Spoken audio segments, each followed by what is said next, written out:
The Wheel of Fortune reversed. When reversed, the Wheel of Fortune tells you that in general things and situations in your life are going to be changing. In most cases, this indicates positive, needed changes, but for some people, change itself is very difficult and can almost be traumatic. If you need help in dealing with the changes, ask for it, lean on your support system. Don't try to go it alone, and don't fight the tide. Change is part of the cyclical nature of life. There is no need or profit in fearing it. General, when reversed, the changes which the Wheel of Fortune point to may not be as obvious or marked as in its upright version. Still, change is coming. This card always reminds us that this too shall pass. Whether that's good times or bad times, it passes. This is an important time to think positively and to expect the best. Do not assume that any change cropping up now is permanent. Work, with the wheel in reverse, there is still a slim chance that you will decide to leave your job if you are currently working, even if it's a good job, because your heart is no longer in it. Give some thought to what it is that you dream of doing. Lift your head above the day-to-day grind, when this card appears.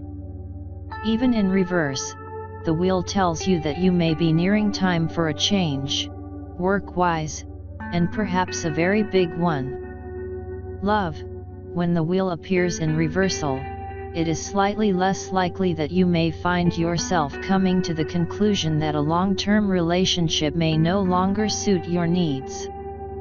At minimum, you need to do some sober evaluation about how you love life is working and how you are feeling about relationships, and then if there is one you want to keep, you may decide that you will need to take action to make sure that it makes it.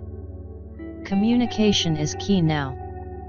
As with the upright meaning of this card, if you're looking for a relationship, first get very clear on exactly who you are looking for, then make sure that you are putting yourself in situations where it is possible/likely that you will meet people. Finances, when reversed, the Wheel of Fortune is still generally a good omen for anyone who has been having a rough time for a while financially. It means that your circumstances are likely to improve at least a bit in the near future. However, if you have had a long prosperous period, consider the opposite possibility, that your income may drop a little. If that's the case, be sure you are prepared for the proverbial rainy day.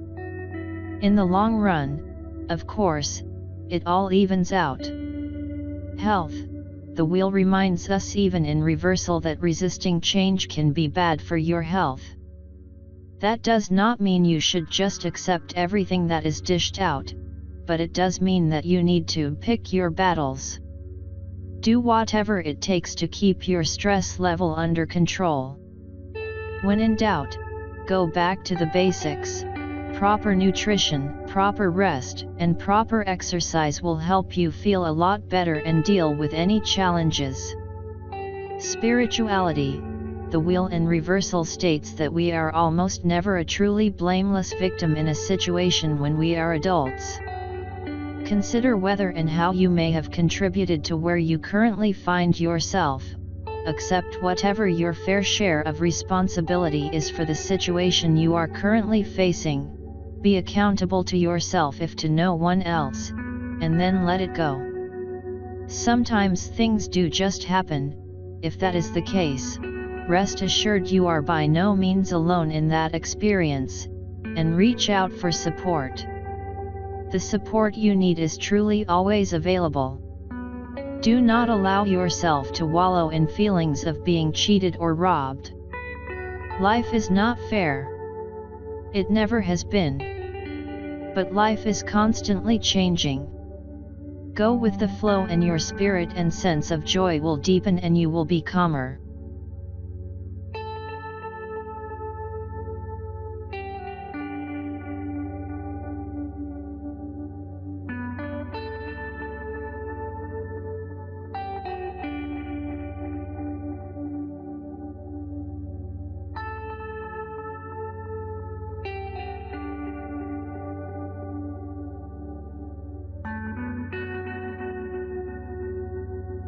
Playing cards first entered Europe in the late 14th century, most likely from Mamluk Egypt, with suits of batons or polo sticks, coins, swords, and cups.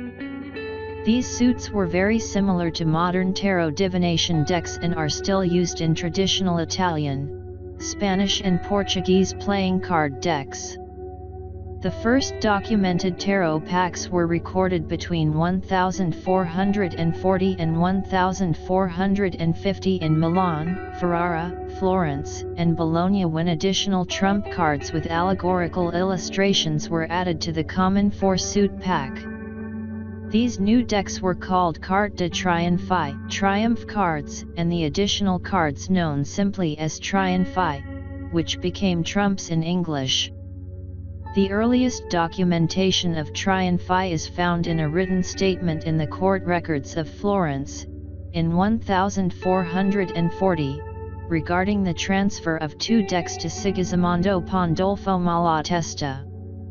The oldest surviving tarot cards are the 15 or so Visconti Sforza tarot decks painted in the mid-15th century for the rulers of the Duchy of Milan. A lost tarot-like pack was commissioned by Duke Filippo Maria Visconti and described by Marciano da Tortona probably between 1418 and 1425, since the painter he mentions, Michelino da Bisazzo, returned to Milan in 1418, while Marciano himself died in 1425.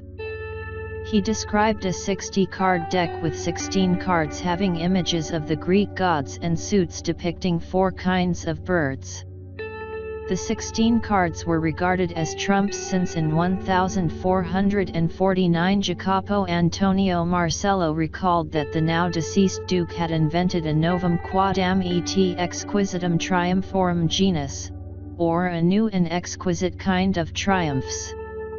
Other early decks that also showcased classical motifs include the Solabusca and Boiardo Viti decks of the 1490s. In Florence, an expanded deck called Minchiate was used. This deck of 97 cards includes astrological symbols and the 4 elements, as well as traditional tarot motifs. Although a Dominican preacher inveighed against the evil inherent in cards in a sermon in the 15th century, no routine condemnations of tarot were found during its early history. Because the earliest tarot cards were hand-painted, the number of the decks produced is thought to have been small. It was only after the invention of the printing press that mass production of cards became possible. The expansion of tarot outside of Italy, first to France and Switzerland, occurred during the Italian Wars. The most important tarot pattern used in these two countries was the tarot of Marseilles of Milanese origin.